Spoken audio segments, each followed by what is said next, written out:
কক্ষলৈ আপোনালোকক স্বাগতম জনাইছো ৰাজ্যৰ ৰাজনীতি বিশেষকৈ অসমৰ ৰাজনীতি বৰ্তমান উত্তপ্ত হৈ পৰিছে গৰম হৈছে অসমৰ ৰাজনীতি কিহক লৈ জানে না বিভিন্ন সময়ত বিভিন্ন বিষয়ে অসমৰ ৰাজনীতি গৰম কৰে এইবাৰ গৰম কৰিছে গো মাংসই সামগ্ৰী বিধানসভা সমষ্টিৰ উপনিৰ্বাচনৰ পিছতে গো মাংসৰ প্ৰসংগটো আহে অৰ্থাৎ সাংসদ ৰকিবুল হুছেইনে এটা অভিযোগ উত্থাপন কৰিছিল যে বিজেপিয়ে গৰু মাৰি ভোজ খুৱাই সামগ্ৰী নিৰ্বাচনত ভোট বিচাৰিছে বা ভোট বুটলিছে এটো ৰকিবুল হুছেইনে সংবাদ মাধ্যমৰ আগত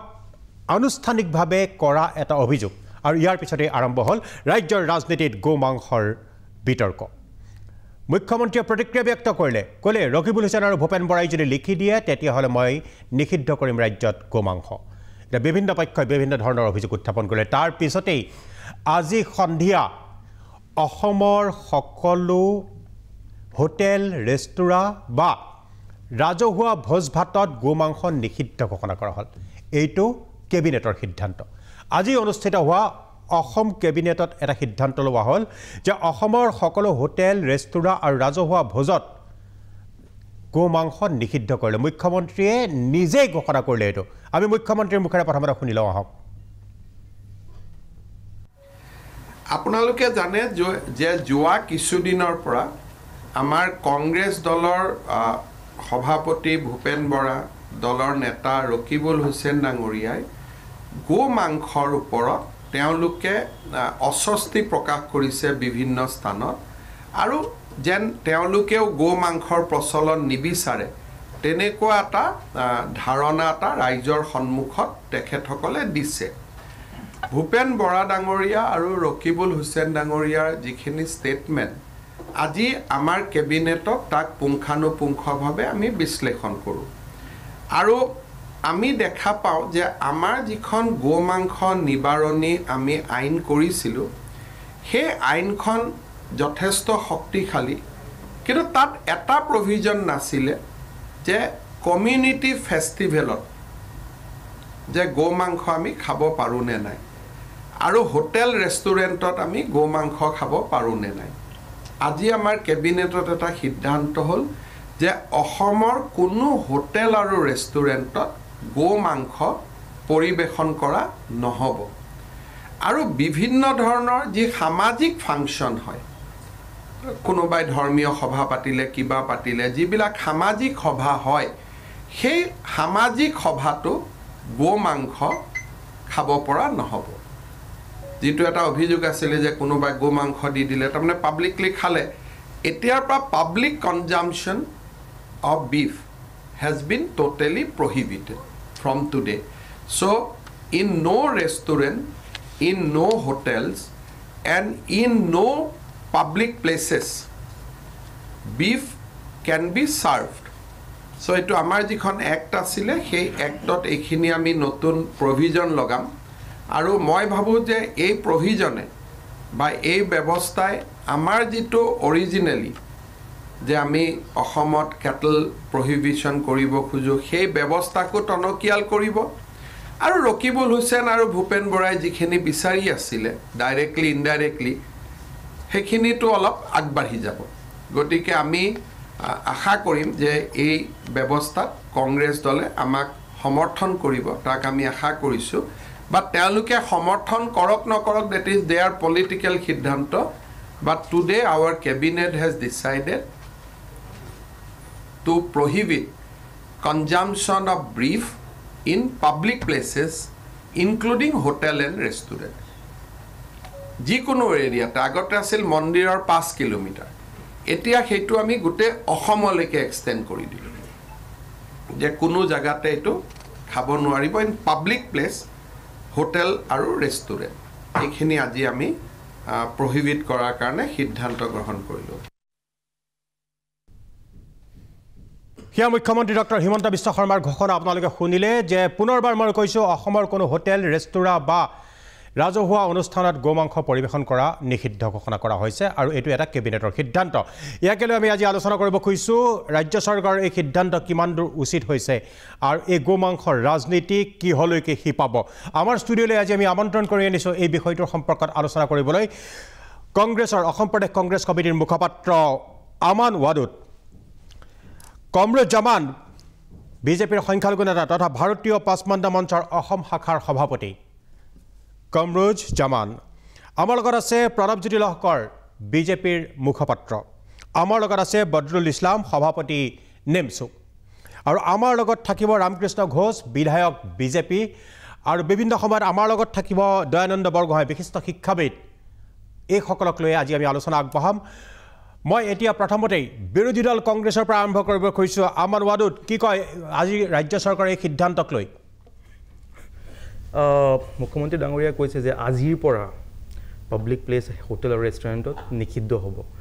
কিবা ল পাছ কৰিছে নেকি আজি তেওঁ মুখেৰে যি ক'ব সেইটোৱে ল নেকি গতিকে এইটো এটা কেবিনেট সিদ্ধান্ত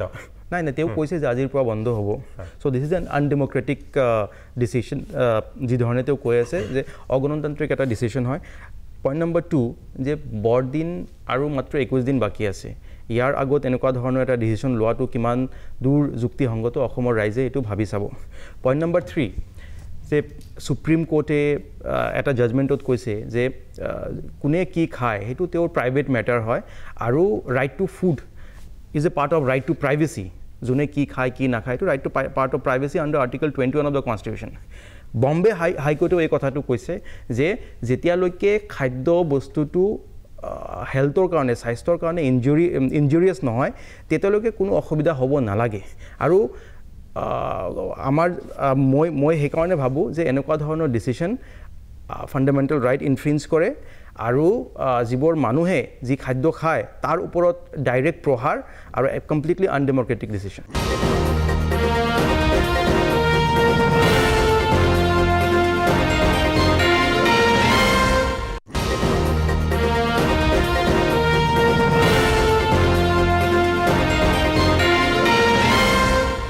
নিশ্চয় কংগ্ৰেছৰ মতামত হৈছে যে এইটো এটা অগণতান্ত্ৰিক আৰু মৌলিক অধিকাৰ খৰ্ব কৰাৰ এক সিদ্ধান্ত ৰাজ্য চৰকাৰে এইটো কংগ্ৰেছৰ মুখপাত্ৰৰ এয়া মন্তব্য মই প্ৰণৱজ্যোতি লহকৰ ওচৰলৈ আহিছোঁ বিজেপিৰ মুখপাত্ৰ আজি ৰাজ্য চৰকাৰৰ এই সিদ্ধান্তক লৈ আপুনি কি মন্তব্য কৰে নিশ্চিতভাৱে এইটো এটা গুৰুত্বপূৰ্ণ সিদ্ধান্ত আৰু অসমৰ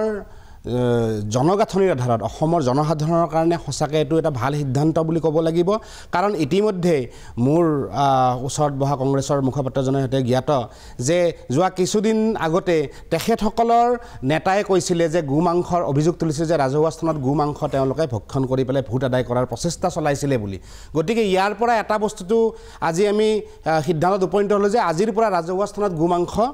ভক্ষণ কৰাটো বা গোমাংস গ্ৰহণ কৰাটো নিষিদ্ধ হ'ল আৰু এইটো কেবিনেটে সিদ্ধান্ত কেবিনেটে তেওঁক আনডেম'ক্ৰেটিক বুলি কেনেকৈ ক'ব কেবিনেটৰ মন্ত্ৰীসভা এইটো আপুনি প্ৰাঞ্জলদা আপুনিও ভালদৰে জানে অসম চৰকাৰৰ কেবিনেটক সেইখিনি সিদ্ধান্ত দিয়া হৈছে ৰাইট মানে দিয়া হৈছে যে তেওঁলোকে এখন ৰাজ্যৰ হিতৰ কাৰণে কিছু সিদ্ধান্ত ল'ব পাৰে আৰু এই সিদ্ধান্তটো অকল অসমতে হোৱা নাই গুজৰাটত হৈছে হাৰিয়ানাত হৈছে কৰ্ণাটকত হৈছে এনেকুৱা ধৰণৰ সিদ্ধান্ত হৈছে আৰু এনেকুৱা ধৰণৰ যিখন ৰাজ্যত এনেকুৱা ধৰণৰ ভাৰতীয় সংবিধানৰ 25 নম্বৰ অনুচ্ছেদত কোৱা হৈছে 25 কোৱা হৈছে সকলো নাগৰিকক ধৰ্মীয় স্বাধীনতাৰ অধিকাৰ প্ৰদান কৰে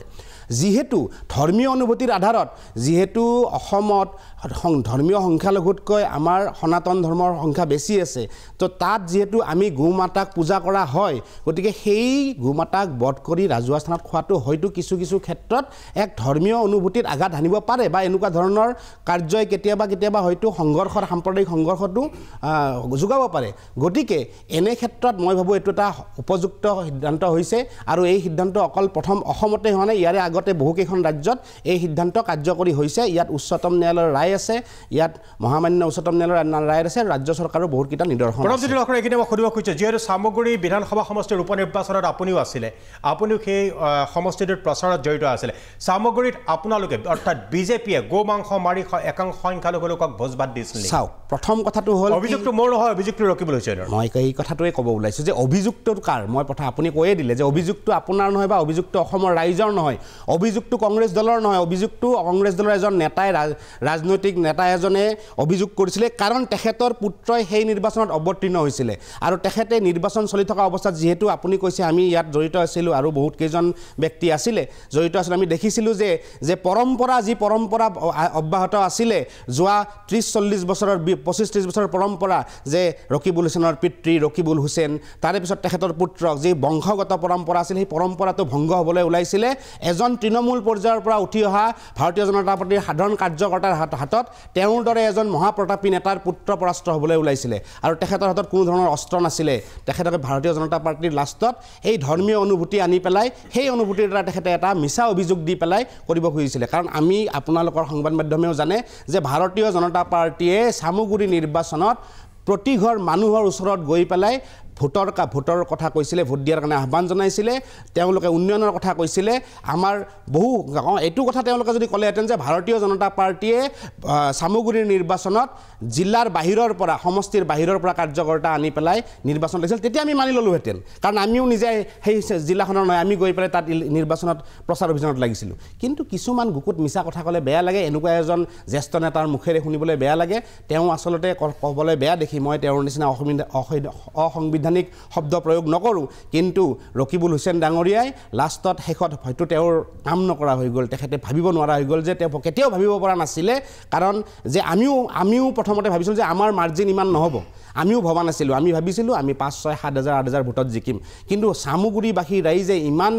স্বতঃস্ফূৰ্তভাৱে ওলাই আহি বিজেপিৰ পক্ষত ভোট দিলে যে আমিও হতভম্ব গতিকে তেখেত হতভম্ব হোৱাটো অস্বাভাৱিক নহয় স্বাভাৱিক গতিকে তেখেতে সেইকাৰণে এই ধৰণৰ শব্দবোৰ প্ৰয়োগ কৰিবলৈ বাধ্য হ'ল নিশ্চয় ধন্যবাদ মই বদৰুল ইছলামৰ ওচৰলৈ সভাপতি উত্তৰ পূৰ্বাঞ্চল সংখ্যালঘু ছাত্ৰ সন্থা বদৰুল ইছলাম কি কয় কেবিনেটৰ এই সিদ্ধান্তক লৈ আপোনাৰ প্ৰথম প্ৰতিক্ৰিয়া কি আজি যিটো সিদ্ধান্ত ল'লে আমি কম যে তেওঁলোক এটা আমাৰ সংখ্যালঘু বিৰোধী মানে অকল মুছলমান সংখ্যালঘু বিৰোধী নহয় ধৰ্মীয় সংখ্যালঘু বুলিবলৈ আপোনাৰ খ্ৰীষ্টানো আছে আমাৰ ৱাদুদ্দা কোৱাৰ নিচিনা আগন্তক যি খ্ৰীষ্টানসকলৰ বৰদিন আহি আছে তাৰ আগতে এনেকুৱা এটা সিদ্ধান্ত লৈ মানে তেওঁলোকে সংখ্যালঘু বিৰোধী কাম কৰিছে আচলতে এইটো কোনো যে এনেকুৱা বস্তু নহয় গৰু মাংসটো এনেকুৱা বস্তু নহয় যে মুছলমানসকলে খাবই লাগিব ইছলাম ধৰ্মৰ লোকসকলে খাবই লাগিব কিন্তু আমি এটা ধাৰণা কৰিছোঁ যে প্ৰাক্তন দুই বন্ধু বৰ্তমান কি নাজানো তৰুণ গগৈ ডাঙৰীয়া যেতিয়া মুখ্যমন্ত্ৰী আছিলে সুহাত আৰু বাওহাত স্বৰূপ মানে মুখ্যমন্ত্ৰী ডাঙৰীয়া আৰু ৰকিবুল হুছেইন ডাঙৰীয়াই এই নিৰ্বাচনৰ সময়ত এই নিৰ্বাচন কেন্দ্ৰিক যেটি তেওঁলোকৰ মানে ক্ৰিয়া প্ৰতিক্ৰিয়া বিভিন্ন কথা কৈ আহিছিলে সেই বস্তুটো এতিয়া আইনলৈ ৰূপান্তৰিত হ'ল এতিয়া কিছুমানে কৈ আছে যে এই বস্তুটোৰ বাবে ৰকিবুল হুছেইনেই দায়ী নেকি ৰকিবুল হুছেইনক নিৰ্বাচন কেন্দ্ৰিক টাৰ্গেট কৰি এনেকুৱা কৰি লৈছে নেকি এতিয়া আমি যদি সৰ্বভাৰতীয় পৰ্যায়ত যাওঁ কিছুমান কোম্পানী আছে মই যদি এই বস্তুটো দেখাওঁ আৰু দাদা যিটো কৈছিলে আমাৰ বিজেপিৰ দাদাই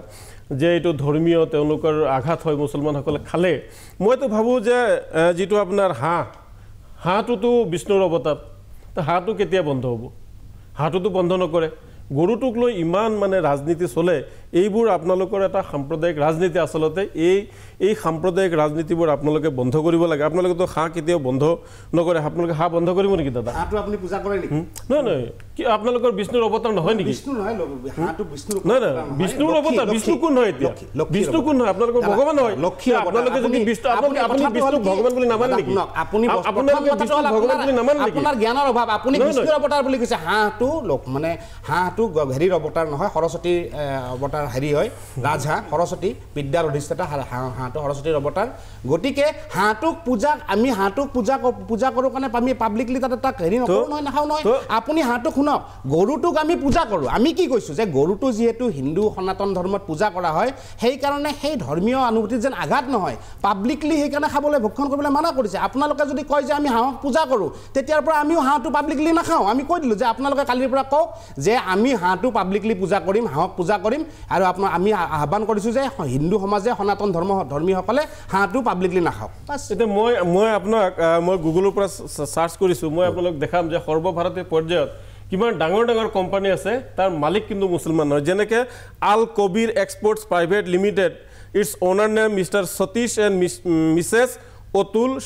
শাৰ্ভাৰৱাল তেওঁলোকৰ হৈছে মুম্বাইৰ আৰু Arabian exports private limited owners name হৈছে মিষ্টাৰ সুনীল কাপুৰ দাদা ৱাইন শ্বপ থকা বহুত লোকে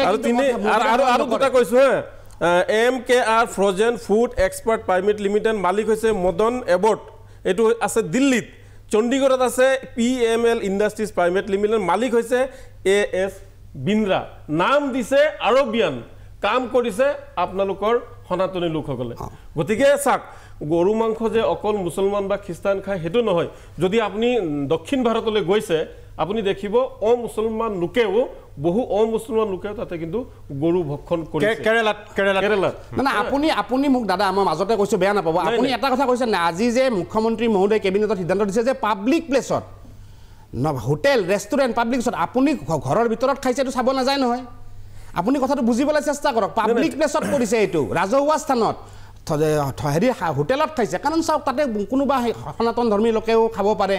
কোনোবা বেলেগ মানুহ খাব পাৰে হয়তো বেয়া পাব পাৰে আপুনি দেখিব য'ত আমাৰ এই মুছলমান হোটেলবিলাক আছে আৰু তাতে সাইনবোৰ্ড লিখা থাকে বিসমিল্লাহ হোটেল বা কিবা হোটেল অমুক হোটেল তমুক হোটেল দাদা আপুনি হয়তো আপুনি জানে নে নাই নাজানো আপুনি শুনক অসমত যিমান এতিয়া মাংস চলি আছে সকলো শিক্ষিত মানুহ অসমত শুনক অসমত যিমান মাংস চলি আছে মই শুনক মাংসৰ দোকানী যিমান আছে এইটো জানিবলগীয়া কথা মই কওঁ অসমত যিমান মাংসৰ দোকান বৰ্তমান চলি আছে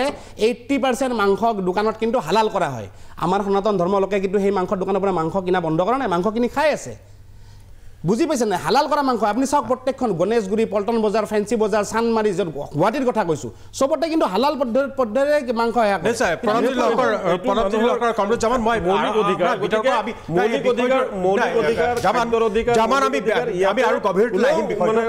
সকলোকে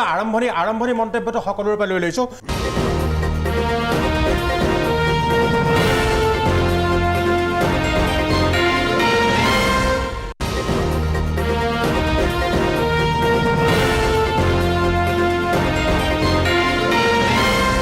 মই আহিছোঁ কমৰুদ জামানৰ ওচৰলৈ কমৰুদ জামান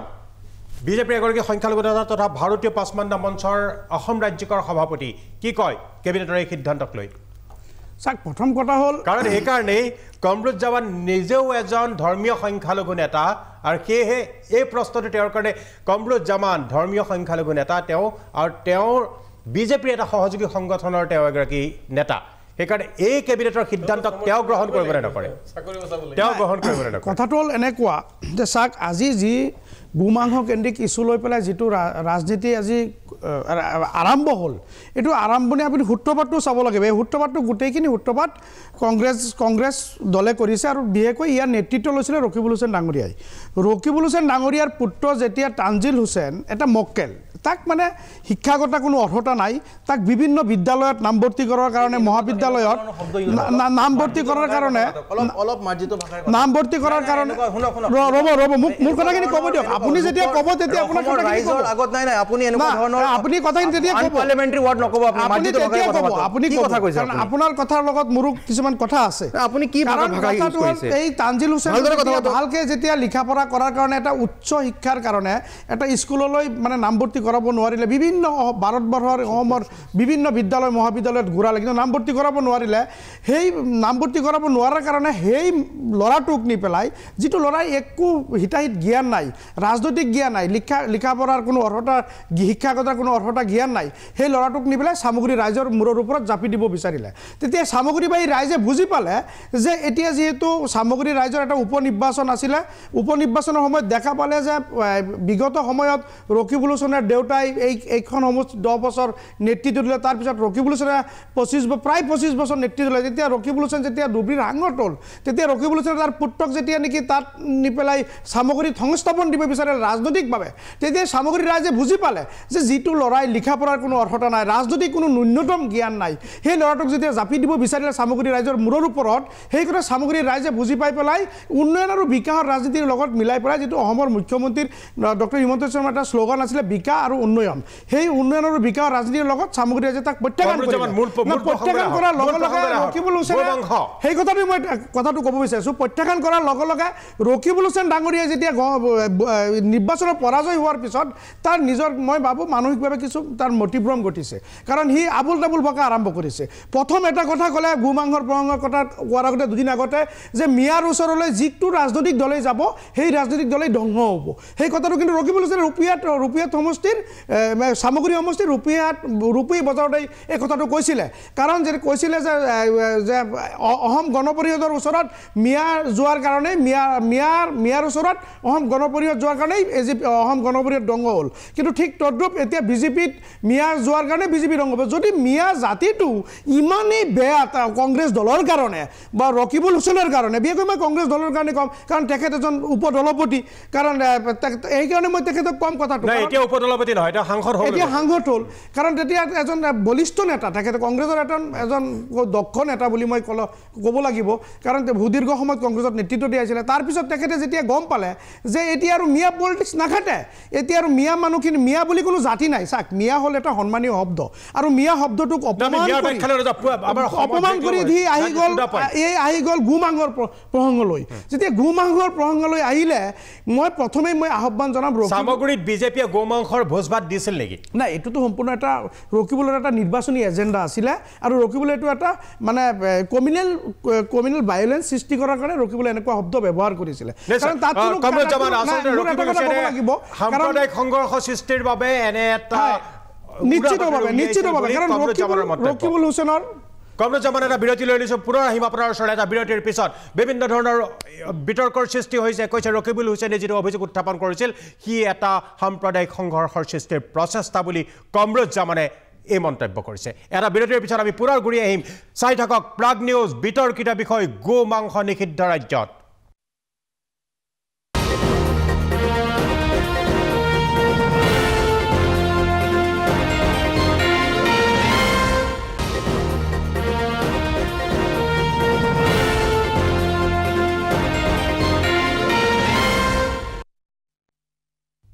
কেবিনেটৰ এই সিদ্ধান্তৰ পিছতে গোমাংস নিষিদ্ধকৰণ হোটেল ৰেষ্টুৰেণ্টত গোমাংস নিষিদ্ধকৰণ সমগ্ৰ অসমতে কেবিনেটৰ যিটো সিদ্ধান্ত এই সিদ্ধান্তৰ পিছত ব্যাপক প্ৰতিক্ৰিয়াৰ সৃষ্টি হৈছে বিশেষকৈ গোমাংস বিক্ৰী কৰা সেইসমূহ হোটেল আৰু ৰেষ্টুৰেণ্টত গুৱাহাটীৰ ইছলামপুৰত উপস্থিত আছে মোৰ সতীৰ্থ সাংবাদিক আছিক হুছেইন আছিক ইছলামপুৰত আপুনি উপস্থিত আছে সেই হোটেলসমূহত যি হোটেলসমূহত বা ৰেষ্টুৰেণ্টসমূহত গোমাংস বিক্ৰী কৰা হয় সেই তাৰ স্বত্বাধিকাৰী বা তাৰ কৰ্মচাৰী বা মেনেজাৰসকলৰ প্ৰতিক্ৰিয়া কি নিশ্চয়কৈ প্ৰাঞ্জল ফুকন আপুনি কোৱাৰ নিচিনাকৈ এতিয়া সেই এটা মুখ্যমন্ত্ৰীৰ সেই সিদ্ধান্তৰ পাছতে এতিয়া চাৰিওফালে কেৱল হাহাকাৰময় পৰিৱেশৰ সৃষ্টি হৈছে কাৰণ ইছলামপুৰত বহুকেইখন তেনেকুৱা গোমাংস দোকান আছে বা গোমাংসৰ হোটেল বা ৰেষ্টুৰেণ্ট আছে যিসকলত বহুসংখ্যক লোক আহি ইয়াৰ পৰা তেওঁলোকে ভাত বা বিৰিয়ানী বিভিন্ন ধৰণৰ তেওঁলোকে খাদ্য সম্ভাৰ ইয়াৰ পৰা লয় কিন্তু এতিয়া যিটো সিদ্ধান্ত সেই সিদ্ধান্তৰ পাছত এতিয়া ইয়াৰে যিসমূহ বিক্ৰেতা আছে বা ইয়াৰে দোকানৰ যিসমূহ স্বত্বাধিকাৰী আছে তেওঁলোকৰ মাজত এতিয়া দেখিবলৈ পোৱা গৈছে তীব্ৰ প্ৰতিক্ৰিয়া মই এজন ইয়াৰে স্বত্বাধিকাৰী আছে তেখেতৰ পৰা জানি দাদা অকণমান আগুৱাই আহিব যিহেতু ইয়াতে গোমাংসটো বিক্ৰীৰ ক্ষেত্ৰত নিষেধাজ্ঞা দিছে দোকানসমূহত বন্ধৰ কথা কৈছে কি ক'ব তাৰমানে ইয়াতে সকলো দোকান একদম সৰু সুৰা দোকান ইয়াতেতো গৰু মাংসটো নচলে একচুৱেলি ইয়াত বাফেলোটো চলে যদিও বাফেলোৰ লগতে গো মাংসও চলা আমি দেখিবলৈ পোৱা যায় কিন্তু যিসমূহ চলি আছে বন্ধ কৰাৰ কাৰণে কৈছে কি ক'ব যিখন সৰু দোকান চলি আছে এই মানুহসকল কেনেকৈ চলিব যিহেতু আৰ্থিক সমস্যাৰ বহুত সন্মুখীন হৈ যাব যিহেতু এই সৰু দোকানখন চলি আছে মানুহসকল গতিকে তেওঁলোকৰ পেটত লাত মৰাৰ নিচিনা হৈ যাব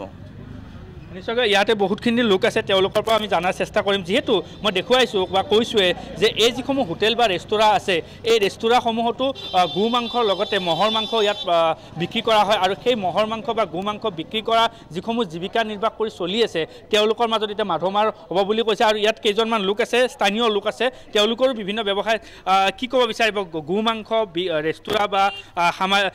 ৰেষ্টুৰাঁ বা হোটেল বন্ধ কৰাৰ নিৰ্দেশ দিছে আজি শুনাবলৈ এতিয়া গো মাংস বন্ধ কৰিছে বুলি ঠিক আছে বন্ধ হৈছে ভাল হৈছে কিবা একো বেয়া হোৱা নাই ভাল কৰিছে কি ক্ষেত্ৰত ভাল হৈছে বুলি ভাবে গো মাংসটো হোটেল ৰেষ্টুৰাঁত বন্ধ কৰাৰ কাৰণে কেবিনেটে সিদ্ধান্ত কৰিছে ইয়াত যিসমূহ ব্যৱসায়ী লোক আছে তেওঁ বহুতো দোকান দি চলি আছে ছাৰ প্ৰথম কথা আমাৰ ইয়াতে যিসমূহ দোকান আছে সেই দোকানসমূহত গো মাংস আমি ব্যৱহাৰ নকৰোঁ আমি প্ৰথমতে মহৰ মাংস ব্যৱহাৰ কৰোঁ আৰু মানুহৰ যিটো খাদ্যাভ্যাস এজন মুছলমান মানুহে গৰু খাবই বা মহ খাবই তাত মানা কৰিবলগীয়া চৰকাৰৰ মই যিটো সিদ্ধান্ত সেইটো সিদ্ধান্ত অতি পাইছোঁ দুখ পাইছোঁ হোটেল ৰেষ্টুৰেণ্টৰ লগতে সামাজিক যিসমূহ অনুষ্ঠান তাতো বন্ধ কৰাৰ নিষেধাজ্ঞা দিছে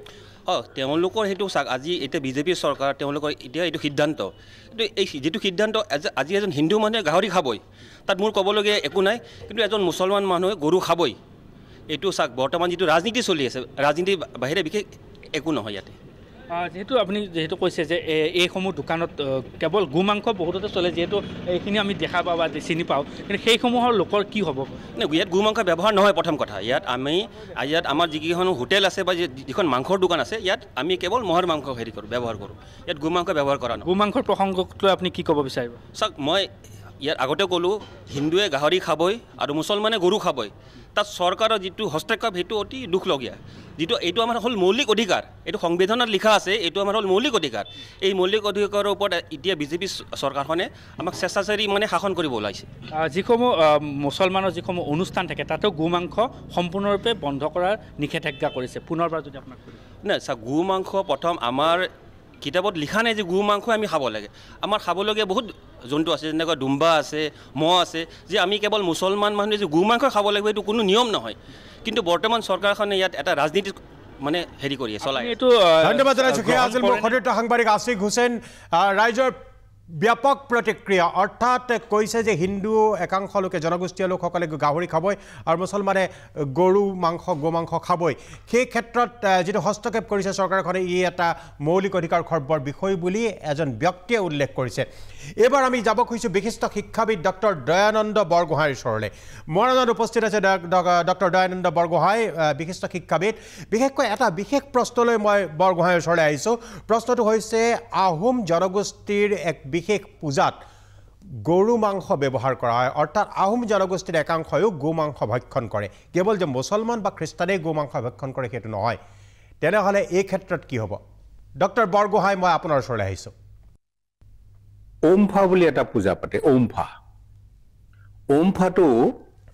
ওমফাটো এতিয়াও পালন হৈ আছে। তো ওমফাটো এতিয়াও পালন হৈ আছে মানে প্ৰত্যেক 12 বছৰৰ মূৰে মূৰে এতিয়াও, আজিও আহোমসকলে ওমফাটো পাতে। ওমফা পাতোতে কি হয় জানে? ওমফা পাতোতে হাবি দেৱতাক পূজা কৰে প্ৰথম আৰু হাবি দেৱতাক পূজা কৰোঁতে এটা কুকুৰ কাটে। আহোম ভাষাত মা টেং, এটা কুকুৰ কাটে প্ৰথম বলি দিয়ে। তাৰপিছতে বাকী তন্ত্ৰ মন্ত্ৰ যিবোৰ আছে, মানে যিবোৰ আওৰাই, সেইবোৰ বেলেগ কথা, স্তুতি আওৰাই সেইবোৰ বেলেগ কথা। কিন্তু তেওঁলোকে ব্ৰজ মাৰি মানে গৰু এজনী মাৰে। এতিয়াও বগা গাই এজনী এতিয়াও মাৰে। অলপ দিনৰ আগতে পাঠকৰ অঞ্চলত যিটো পূজা তেওঁলোকে কৰি গৈছে ওমফা, সেইটো পামে একেবাৰে ডাঙৰ ওমফাটো কৰা নাই, তেওঁলোকৰ কিবা অপায় অমংগলৰ কাৰণে তেওঁলোকে কৰিলে। তাতো গৰু এজনী মাৰিছে আৰু গৰুজনী মৰিয়াই মাৰে। আৰু বগী মহ এজনী ঘূণ নথকা, মানে নাক নফুটোৱা বগী মহ এজনী বলি দিয়ে। আৰু গাহৰি, ছাগলী, হাঁহ, কুকুৰা, পাৰ যিমান পাৰে এইবোৰ বলি দিয়ে। আৰু বলি দিয়া ঠাইডোখৰ আছে আমাৰ ইয়াত যিখন দেওহাল আছে, এই চৰাইদেউৰ তলতে যিখন দেওহাল, সেই দেওহালত এতিয়াও সেই পূজাটো হয়। তো পূজাটো হোৱাৰ পাছত সেই আটাইবোৰ মাংস লগাই দিয়ে। এতিয়াও এই আটাইবোৰ মাংসত লগাই দিয়াৰ পাছত এইটো প্ৰসাদ বুলি কয়। আৰু সেই প্ৰসাদবোৰ আহোম সমাজে এতিয়া নিয়ে। তো আজি আহোমসকল হিন্দু হ'ল, যিসকল গুঢ়া হিন্দু হৈছে, তেওঁলোকে হয়তো কথাটো কিবা কওঁতে নাক চাক কুচি যাব পাৰে, সেইটো বেলেগ কথা। কিন্তু এইটো আমাৰ পৰম্পৰা আছে। এতিয়াও 12 বছৰৰ মূৰে মূৰে এই ওমফা পূজাত গৰু, গাহৰি, কুকুৰ, মহজনী আৰু ছাগলী, হাঁহ, পাৰ যিমান বলি দিয়ে আটাইবোৰে মিক্স কৰি প্ৰসাদ কৰে। প্ৰসাদ মানুহে ভাগ লৈ যায়। তো তেতিয়াহ'লে আহোমসকলে গৰু খাইছিল নে নাই? খাইছিল। মহ খাইছিল নে নাই? খাইছিল। তো এই কথাটো মই এতিয়া ধৰি লওক আহোম মানুহ, মই বৰগোহাঁই ঘৰৰ, মোৰ পৰিয়াল মন্ত্ৰী আছিল, ৰাজমন্ত্ৰী আছিল বহুতবাৰ। তো তেতিয়াহ'লে মই সেই কথাটো আজি ক'বলৈ কেলে ভয় কৰা নাই? এই কাৰণে ভয় কৰা নাই, এইটো আমাৰ পৰম্পৰা আৰু এই পৰম্পৰাটো এতিয়াও ধৰি ৰখা হৈছে। মোৰ দ্বিতীয় প্ৰশ্ন যে ধৰ্মৰ লগত মাংস সামৰি এক ৰাজনীতি কৰা হৈছে নেকি ডক্টৰ বৰগোহাঁই? মাংস যেতিয়া খোৱা যায় এইটো এনিমেল প্ৰটিন বুলি খাব লাগে। এনিমেল প্ৰটিন, জন্তুৰ প্ৰটিন এইটো। সেইটো মাংস হাতী নে, ঘোঁৰা নে, মাছ নে, কিবা নে, সেইবোৰ ভাবিবলৈ দৰকাৰ নাই। এইটো খালে যদি এনিমেল প্ৰটিন খোৱা, যিসকলে নাখায়, ভাৰতবৰ্ষত বহুত মানুহে নাখায়, বুঢ়া হিন্দুবোৰে নাখায়। গতিকে বুঢ়া হিন্দুবোৰে নোখোৱাটো তাৰ অৰ্থ এইটো নেকি যে ভাৰতবৰ্ষত মাছ মাংস নচলে? চলে এতিয়া কথা হ'ল এই যিটো ধৰ্মান্ধতা এই ধৰ্মান্ধতাটো পৰিহাৰ কৰিব নোৱাৰিলে আমাৰ ক্লাছ সদায় থাকে ধন্যবাদ জনাইছোঁ ডক্টৰ বৰগোহাঁই মই পুনৰ আহিম আপোনাৰ ওচৰলৈ এইখিনিতে ল'ব খুজিছোঁ খন্তেক বাণিজ্যিক বিৰতিৰ পিছত মই আমান ৱাদুৰৰ ওচৰলৈ আহিম আমান ৱাদুৰক মই এইটোৱে প্ৰশ্ন লৈ আহিম যে বিজেপিয়ে হিন্দুত্বৰ এজেণ্ডাৰ কাৰণে এনে কৰিছে নেকি আৰু যদিহে এনে সিদ্ধান্ত ল'ব লাগিছিল উপ নিৰ্বাচনৰ আগত কিয় নল'লে আৰু বিজেপিৰ এনে সিদ্ধান্তই বা চৰকাৰখনৰ এনে সিদ্ধান্তই 2026ত কিবা প্ৰভাৱ পেলাব নেকি এটা বিৰতিৰ পিছত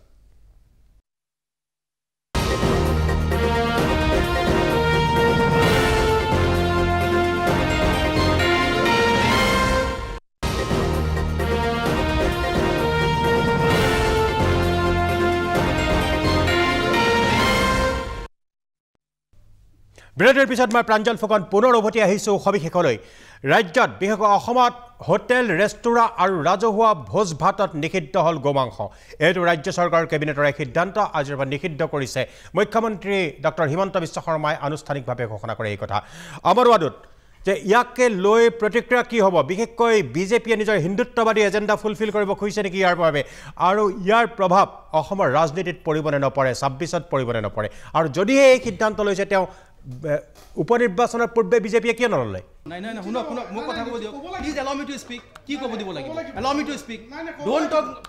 please don't talk about communal violence জুই নলগাব আপোনালোকে নিশ্চিতভাৱে কাৰণ আপোনাৰ কথাৰ লগত আৰু ৰকিবুল হুছেইনৰ কথাৰ লগত এলাউ মি টু স্পীক কাৰণ আপোনাৰ কথাৰ লগত মিল নাই please allow me two speak কাৰণ ৰকিবুল হুছেইনে কৈছে গোমাংসৰ ৰাজনীতি কৰিছে আপনি বাত কৰো ফিৰ আৰু আপুনি তাৰ বিৰোধিতা কৰিছে মানে কংগ্ৰেছ দলটোতেই আপোনালোকৰ কংগ্ৰেছ দলটোতেই আপোনালোকৰ হেৰি নাই বিজেপি থাকিলে এনেকুৱা ধৰণৰ জুই লগোৱা কথা ক'লে আপুনি ওপৰত যাব পাৰিব সেই কাৰণে আপোনালোকে চেষ্টা কৰিছে আৰু ইয়াকে প্ৰমাণ কৰে ওপৰ আৰু তলৰ ৰাজনীতি কংগ্ৰেছে কৰে ভাৰতীয় জনতা পাৰ্টি কিন্তু ওপৰ আৰু তলৰ ৰাজনীতি নকৰে নিৰী মানুহৰ ক্ষতি ওপৰ আৰু তলৰ ৰাজনীতি কংগ্ৰেছে কৰে এইটো আপুনি এনেকুৱা ধৰণৰ কথা আপুনি নকব কাৰণ আপুনি ভাগৰে কথা পাতক তৈলমৰ্দন কৰিলে কংগ্ৰেছে শান্তি সমৃদ্ধি কথা পাতক আপুনি বিজেপি তৈলমৰ্দনৰ ৰাজনীতি ভাগৰে কথা পাতক বিজেপি এজনকে আমাৰ নাই ৱাদুৰৰ জামান এজনকে কক ৰাইজক দৰ্শকে চাই আছে ৰাজনীতি নাই বিজেপি ডিবেটৰ ষ্টেণ্ডাৰ্ড লো নকৰিব বিজেপি এইটো ষ্টেণ্ডাৰ্ড লো নকৰিব গতিকে এনেকুৱা সেনসিটিভ ইস্যুত আপোনালোকে জুই লগোৱাৰ কাম জুইটো আপোনালোকে লগাই আছে please keep quiet let me allow me two সাক্ষী আছে কালত কিমান বিটেৰি সংখ্যালঘু গোষ্ঠীগত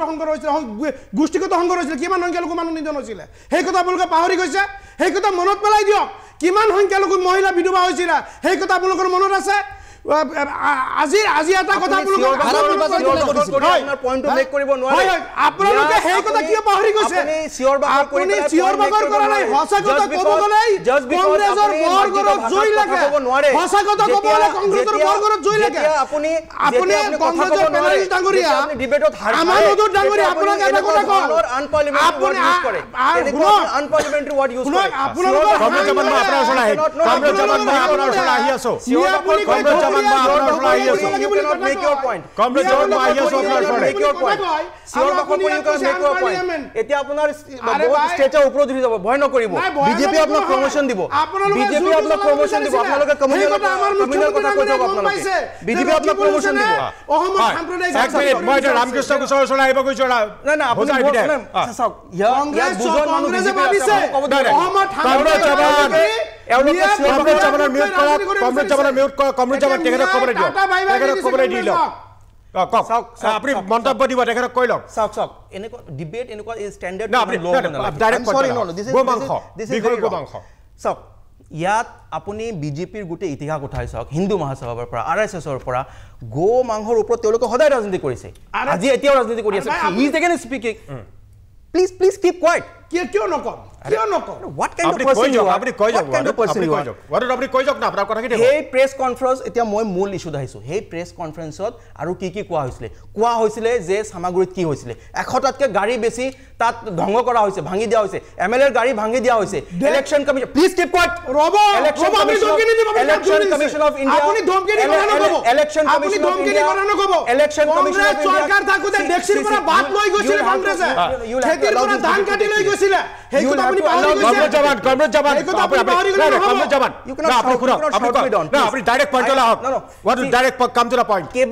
কেইবাটাও অবজেকশ্যন ইলেকশ্যন কমিশ্যন অফ ইণ্ডিয়াক দিয়া হৈছে যে কি ধৰণে তাত অধিকাৰীবোৰে পক্ষপাতি কৰি আছে খটুৱাল থানাৰ ওচি মই ইছ্যুত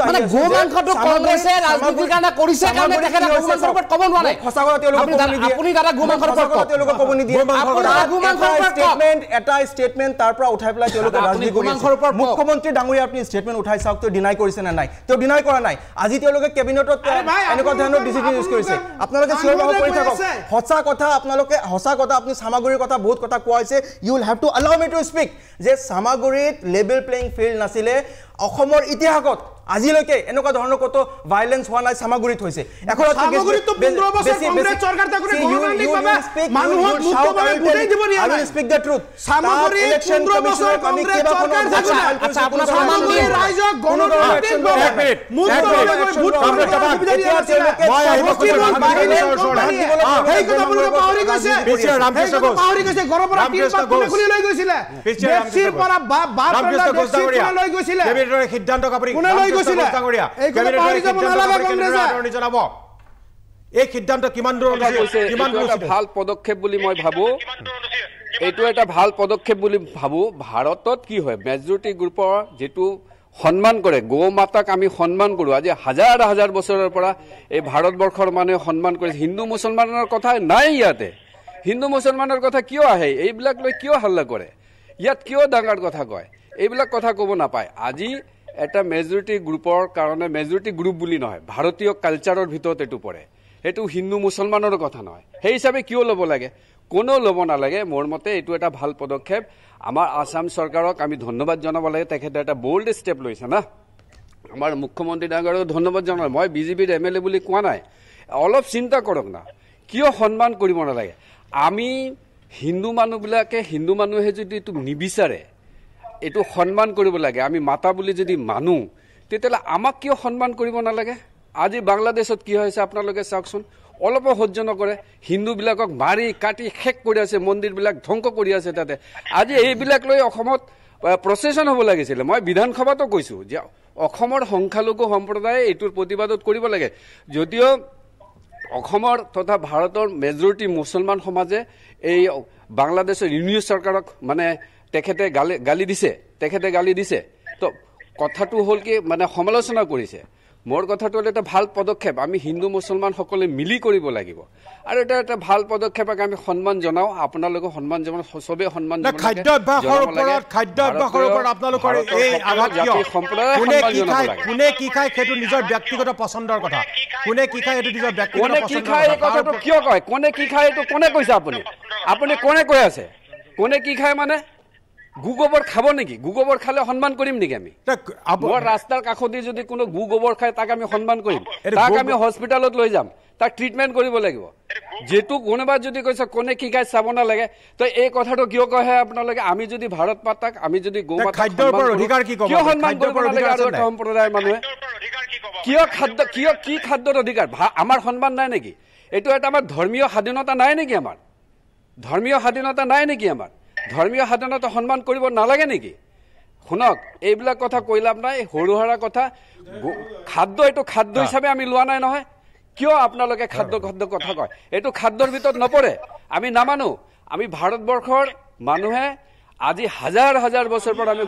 গোমাতা হিচাপে লৈছো মা হিচাপে লৈছো এই মাক আমি সন্মান কৰিব লাগে আমি যদি হিন্দু ধৰ্মৰ মানুহে যদি সন্মান কৰিছো কিয় অইন ধৰ্মৰ মানুহে কিয় সন্মান কৰিব নালাগে কিয় কথা কয় এটো খাদ্য হিচাপে কিয় লৈ যায় এনেকা ল'ব নালাগে এনেকা আমাৰ সন্মানক হাৰ্ট কৰিব নালাগে মোৰ কথা এইখিনি আছিলে মোৰ কথা হল আপোনালোকে এনেকা চিন্তা কৰক যে বেলেগ এটা সম্প্ৰদায়ৰ মানুহ বেলেগ এটা ধৰ্মীয় গোষ্ঠীৰ সম্প্ৰদায়ৰ মানুহ গৰুক মাতা হিচাপে লয় আজি এইটো এটা ভাল এইটোতো বহুত আগতে ডিচিশন হ'ব লাগিছিলে অসমৰ মেজৰিটি সংখ্যক মুছলমান সম্প্ৰদায়ৰ মানুহে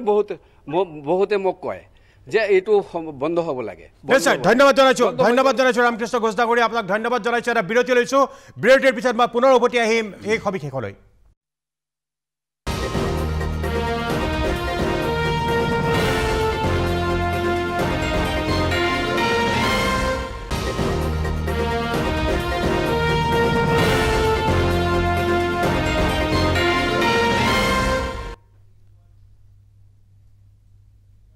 বিৰতিৰ পিছত মই প্ৰাঞ্জল ফুকন পুনৰ উভতি আহিছোঁ সবিশেষলৈ এই যে গোমাংস কেন্দ্ৰিক বিতৰ্ক এই বিতৰ্কৰ যিজন সৃষ্টিকাৰী যাৰ এক বক্তব্য যাৰ সংবাদ মাধ্যমৰ লগত যাৰ এক বক্তব্য এই বিতৰ্কৰ সৃষ্টি কৰিছিল সেইজনেই হৈছে কংগ্ৰেছৰ সাংসদ ধুবুৰীৰ সাংসদ ৰকিবুল হুছেইন কৰিছিল এই অভিযোগ যে বিজেপিয়ে সামগুৰি সমষ্টিত গোমাংসৰে ভোজভাত খুৱাই সংখ্যালঘুৰ ভোট আহৰণ কৰিছে এতিয়া আমি পোনপটীয়াকৈ যাব খুজিছোঁ দিল্লীত থকা ৰকিবুল হুছেইনৰ ওচৰলৈ ৰকিবুল হুছেইন ডাঙৰীয়া স্বাগতম জনাইছোঁ আমাৰ সবিশেষলৈ কি কয় আজি গোমাংস নিষিদ্ধ কৰা হৈছে অসমৰ হোটেল ৰেষ্টুৰাঁ আৰু ৰাজহুৱা ভোজত মুখ্যমন্ত্ৰী ডাঙৰীয়া আমাৰ প্ৰশ্নটো উত্তৰ দিয়া নাই আমি কৈছিলোঁ আপুনি আইনটো ভংগ কৰিছিল নে নাই তেওঁতো কৰিছোঁ বুলি ক'লে আইন ভংগ কৰা এতিয়াতো আইনটো নতুন কৰিছেহে এক্সিষ্টিং যিটো আইন যিটো চিঞৰি বিধানসভাত তেওঁ পাছ কৰিলে সেইটো ভংগ তেওঁ কৰা বুলি নিজে স্বীকাৰ কৰিছে স্বীকাৰ কৰাৰ পাছত তেওঁৰ বিৰুদ্ধে ব্যৱস্থা হ'ল নে নাই তেওঁ ল'লে নে নাই হোম মিনিষ্টাৰ হিচাপে এতিয়া তেওঁ যিটো কৰিছে এইটো মই সুধিব বিচাৰিছোঁ যে এইটো যে তেওঁ কৰিলে তেওঁ শ্বিলঙলৈ গৈ এইটো এইবিলাক কথা ক'বলৈ যায় তেওঁ মুখ্যমন্ত্ৰীৰ লগত হাত মিলাব নিমিলে তেওঁ মিলাব নে নিমিলায় তেওঁ আমেৰিকা লণ্ডনত গ'লে 5 কিলোমিটাৰ দূৰত থাকিব নাথাকে দেখুৱাবৰ কাৰণে যে এইবিলাক কৰি আছে নিৰ্বাচনত জিকাব তেওঁ এতিয়া মোৰ চিৰাচিৰ ইমান দূৰতে নালাগে যোৰাবাটৰ ওচৰেদি এনেকৈ গৈ শ্বিলঙলৈ গ'লে মুখ্যমন্ত্ৰীৰ লগত হেণ্ডশ্বেকটো কৰিব নাই দুয়ে হাতখন এনেকৈ বান্ধি থাকিব কিয় দেখুৱায় মানুহক এইবিলাক মানুহে চব তেওঁ চল চাতুৰি বুজি পায় কওক তেওঁ নেডাৰ হেৰি হিচাপে গোটেই নৰ্থ ইষ্টত এইটো বন্ধ কৰিব তেওঁতো অকল অসমৰ মুখ্যমন্ত্ৰী নহয় ভাৰতবৰ্ষৰ বিজেপিৰ নেতা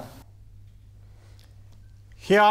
ধুবুৰীৰ সাংসদ ৰকিবুল হুছেইনৰ মন্তব্য তেখেতে কৰা অভিযোগৰ ভিত্তিতে এই বিতৰ্ক হৈছিল মই পুনৰ আহিছোঁ বিশেষকৈ উত্তৰ পূৰ্বাঞ্চল সংখ্যালঘু ছাত্ৰ সন্থাৰ সভাপতিৰ ওচৰলৈ বদৰুল ইছলাম ডাঙৰীয়া ইয়াক লৈ পৰৱৰ্তী আপোনালোকে কিবা পদক্ষেপ ল'ব নেকি নাই ইয়াক লৈ পৰৱৰ্তী পদক্ষেপ বুলিবলৈ একো নাই কিন্তু আমি এটা আহ্বান জনাব বিচাৰিম যিহেতু এইটো আমি খাওঁ আমাৰ খাদ্যৰ অধিকাৰ মৌলিক অধিকাৰ গতিকে এই যিটো আজি সিদ্ধান্ত ল'লে এই সিদ্ধান্তটো মই পুনৰ বিবেচনা কৰাৰ কাৰণেহে আজি মই অনুৰোধ জনাম নহয় যিহেতু ইয়াত এটা ৰাজহুৱা অনুষ্ঠানৰ কথা কোৱা হৈছে এতিয়া আমাৰ বিশেষকৈ মই গাঁৱৰ পৰা আহিছোঁ গাঁও অঞ্চলত আপুনি দেখিব যেতিয়া আমাৰ বিয়া হয় আজি কমৰুল ভাইও আজি স্বীকাৰ কৰিব লাগিব তেওঁ যদি বিজেপিৰ হয় কালিলৈ যদি তেওঁৰ গাঁৱৰ এখন বিয়া হয় সামাজিকভাৱে ৰাজহুৱা স্থানত তাতে গৰু কাটিবই তাত কমৰুল ভাইও ৰখাব নোৱাৰে বিজেপি হৈ যাব যদি হিন্দু ভাইসকলক নিমন্ত্ৰণ কৰা হয় আমি হিন্দুক সন্মান কৰিব জানো আৰু আমাৰো ন্যূনতম জ্ঞান হ'লেও আছে যে হিন্দুক মাতিলে আমি গৰু নোখোৱাওঁ বা গাহৰি নোখোৱাওঁ ছাগলী নোখোৱাম তেওঁলোকে যিটো খায় আমি সেইটোৱে খুৱাম কিন্তু আমি যিটো ৰাজহুৱা অনুষ্ঠান পাতিম তাতে যেহেতু আমাৰ বাধা আহি পৰিছে তাৰ কাৰণে আমাৰ মনত অলপ দুখ লাগিছে কমৰুজ্জামান কি কয় কমৰুজ্জামান আপুনি কি কয় যে ৰাজহুৱা অনুষ্ঠানত আপোনালোকৰ ধৰ্মীয় বিশেষকৈ ইছলাম ধৰ্মীয় লোকৰ বিয়া সভা হাজিত যেতিয়া বন্ধ কৰিব তেতিয়া ইয়াৰ এটা প্ৰতিক্ৰিয়া হ'ব নে কমৰুজ্জামানে খাব নে নাই বিয়া কমৰুজ্জামান কি কয় আপুনি মই সেই ভিডিঅটো কালেক্ট কৰিম আপুনি যদি কয় কাৰণে প্ৰথম দায়ী হ'ল ৰকিবুল হুছেইন ডাঙৰীয়া নাই মই ৰকিবুল হুছেইনৰ কথা কোৱা নাই আপুনি কাইলৈ যদি আপোনাৰ গাঁৱত বিয়া হয় আপুনি তাতে খাব নে নাই মই কৈ আছো মই ক'ব দিয়ক আপুনি খালি ৰকিবুল হুছেইন ডাঙৰীয়া যিটো কাম কৰিলে তাৰ মনৰ হাৰ্ট সিদ্ধি হ'ল কাৰণ ৰকিবুল হুছেইনে ভাবিছিলে অসমত এখন সাম্প্ৰদায়িক মানে পৰিস্থিতি হ'ব লাগে আৰু এই গোমাংস লৈ পেলাই ৰকিবুল হুছেইনে কংগ্ৰেছে এইটো বিচাৰিছিলে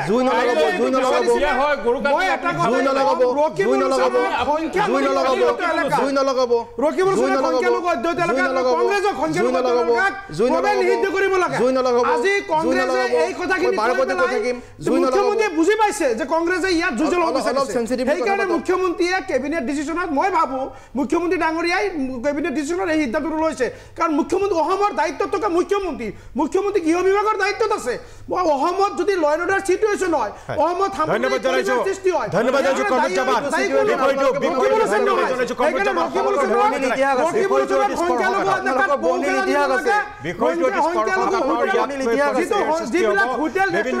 নিজৰ ফালৰ পৰা মন্তব্য কৰিছে আৰু ৰাজ্য চৰকাৰৰ এইটো সিদ্ধান্ত দেখা যাওক পৰৱৰ্তী সময়ত কি প্ৰতিক্ৰিয়া হ'ব সকলোকে ধন্যবাদ জনাই আজিলৈ সবিশেষৰ পৰা মই প্ৰাঞ্জল ফুকনে বিদায় লৈছোঁ ধন্যবাদ